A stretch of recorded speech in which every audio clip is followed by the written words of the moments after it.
Holocaust survivors sitting right here. You'll be hearing from Eva shortly, but it's what they went through was not just life-changing for them. And for many, they carried these memories and scars with them through life, but also was always that touchstone that when they had the challenges that came later as residents in a foreign land, United States of America, and settling in New York, no matter how complicated life got or challenges, they always could touch back and say, but look what I overcame. Look what I survived. Look what I endured. And because of those experiences, I will say there's no one with as much heart but as much strength as these incredible women. So please stand up, our Holocaust survivors. Let's give you a round of applause for the lessons you're right here. We'll have the resource to make your lives even more enriched and to give you whatever service you need, but just to have opportunities in a safe, loving environment, something you were denied, many of you as children. I spoke to one of you and you felt like you had been robbed of your childhood. Well, we can be kids again. We can be in a place like this, a safe space, where people, again, as I mentioned, shared experiences, know what you've been through, but also are part of the healing process. That's why I wanted to make sure that we have the money allocated for these purposes. And we know that New York is home to nearly 40,000 survivors. But how is it possible that 40% of them live in poverty? They live in poverty. They had the most challenging, horrific start in life as children, but as they grow older, don't they deserve more than to live in poverty?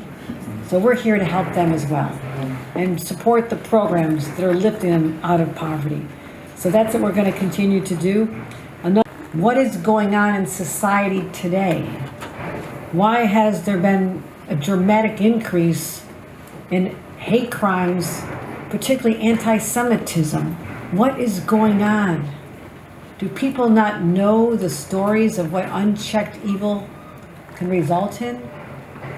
That's why here, as Governor of New York, I will continue not just to call out these acts, but to protect people as well, to make sure they have the resource to have security lighting and facilities and all the technology they need to make sure that they are protected where they worship, where they live, where they shop. We owe that to people. No one should have to live in fear. Fear can be debilitating. I don't want people to be fearful in communities like Borough Park or Crown Heights or someone taking the subway. This is New York. This is New York. People deserve the freedom from fear. We have the Statue of Liberty standing in our harbor. Not New Jersey's, that's ours. We'll have that fight anytime. That's a symbol of freedom, and want, and fear. We welcome people. We still welcome them today. But while they're here, we have to take care of them and make them not just feel safe, but be safe. And that is what I'm committed to doing, to fight this battle. I grew up in a little bit of a tough place in the state of New York. My grandparents were very poor immigrants, fled great poverty in Ireland, came here with nothing. And they built a life. Grandpa working at a steel plant. My dad worked at a steel plant. They lived in a trailer park. But life was good because they were free. They didn't have oppression. They knew they had something good.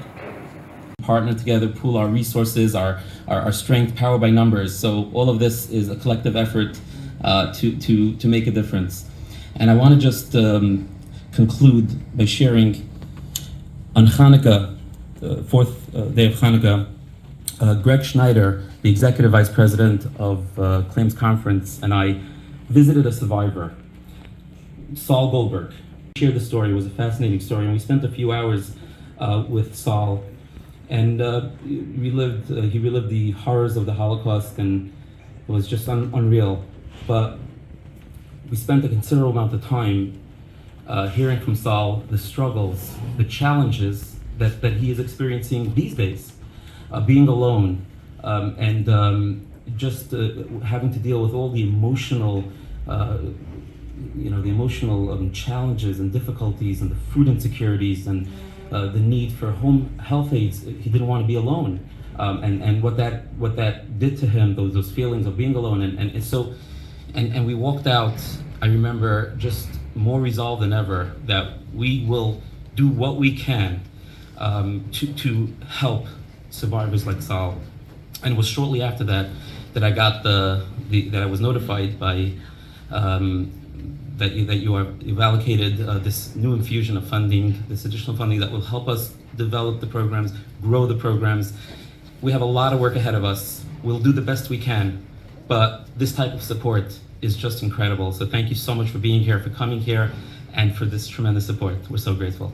City employees, it's so refreshing, by the way, to have a situation where, I know it sounds counterintuitive, but the governor and the mayor actually work together now, which is like such an amazing thing, right? You know, for years, the governor and the mayor, they would barely talk, much less work together. And today we have some of the senior leadership of New York City. We have one of the senior advisors to the mayor, Joel Eisdorfer, is here. I want to thank Joel. He's been a longtime community leader, a great friend, and want to thank him for his leadership. And you know, it takes a lot to get someone in the private sector to leave and to come back into government. One of the best employees that we had in the Bloomberg days was Fred Kreisman, and he's back now as Commissioner Fred Kreisman. I want to thank Fred for his leadership. And you know, we say all politics is local. We have a trying to sound like, what is about this stone? So on his deathbed, his disciples and his students said, Rabbi, you know, we need to understand. Can you explain to us, please, what is the value of these stones? You've given out thousands of these small little pebbles over the years. Did you bless them? Did they come from a quarry? Did they come from where Moses walked in the Middle East? He said, no, it's very simple. He said, here's what I've learned over the years. He said, people come to you with their problems, and you solve their problems, and then they leave, and it doesn't always work out exactly the way they want, and they always have complaints. He said, they used to stone me with big stones, and now I give them small stones.